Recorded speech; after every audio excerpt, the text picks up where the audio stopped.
Alors du coup, cette anecdote m'est arrivée quand j'étais en Master 2. J'ai eu la chance de trouver un stage où le terrain de géosciences, de géomorphologie, donc d'études des paysages, des reliefs, était localisé à la frontière entre l'Afrique du Sud et la Namibie. Alors il faut savoir que l'Afrique du Sud, toute l'Afrique australe, c'est situé sur un grand plateau qui fait en moyenne 1000 mètres d'altitude. Ce plateau il est bordé par un escarpement, grand escarpement comme on l'appelle. Et puis on arrive très vite au niveau 0, donc à l'océan. Pour moi, dans le cadre de mon Master 2, on partait là-bas un petit peu pour expliquer ça, et puis on va pas tout expliquer d'un coup, hein, c'est un sujet vaste. Donc on s'était focalisé déjà sur étudier ce qui se passe sur la rivière qui draine la majeure partie de ce plateau, donc le fleuve plutôt, qui s'appelle le fleuve Orange. Ce fleuve, il fait la frontière entre l'Afrique du Sud et la Namibie. Donc on part en avion là-bas, on loue un 4x4 avec les tentes qui se déplient du toit pour être autonome. Voilà, un truc que j'avais jamais fait, c'était super. Et donc on va se balader entre les deux pays, voir un petit peu comment est dégradé ce plateau par la rivière, comment elle l'érode, et puis aussi les sédiments que des fois elle a déposés, on appelle ça des terrasses fluviatiques.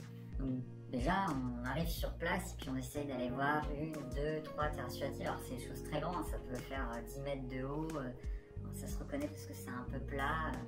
Ça peut faire une bonne dizaine, quinzaine de kilomètres carrés, je pense, au moins. Puis on essaye d'aller voir une où il y avait une petite carrière, puis bon, très vite on se fait rattraper par la patrouille, par les vigiles, parce qu'en fait le fleuve Orange draine les zones diamantifères du plateau sud-africain, et donc des fois il a redéposé des diamants, donc ces terrasses-là elles sont exploitées entre autres pour le diamant.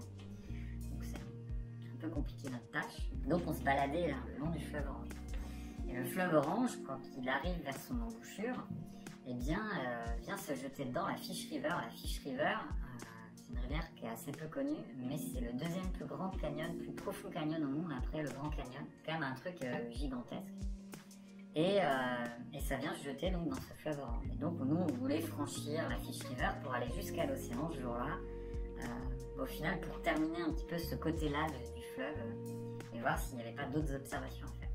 Et au moment où on arrive vers la Fish River, donc c'était un dimanche après-midi, alors déjà il y a une autruche, ça arrive souvent, moi c'était la première fois, mais qui se met entre les roues, là, qui court devant la voiture, en fait ça reste là et ça a du mal à s'écarter, donc vous suivez une autruche. Il faut faire attention parce qu'il paraît que c'est pas très sympa quand ça pince. Derrière cette autruche se dégage la confluence entre la Fish River et l'Orange, et là, plus de pont. Donc on arrive, en fait le pont a été embarqué par la dernière crue et au final on n'a pas, l'information était notée nulle part, on n'a pas eu l'information, donc fin de journée, fin après-midi quasiment plié, hein, là il n'y a plus qu'à faire demi-tour, vous ne pouvez pas traverser, l'eau est trop haute, même en 4x4 ça passe pas.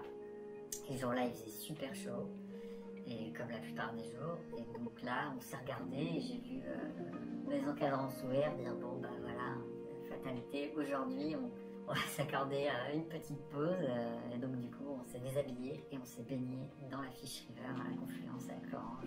Tous les trois seuls au monde, sous le soleil, c'est une zone où il n'y a pas beaucoup d'habitants, donc ça fait vraiment un coin un peu sauvage, quoi. Donc c'était vachement chouette. Pour ma première fois en Afrique en plus, ça reste un très bon souvenir de mission.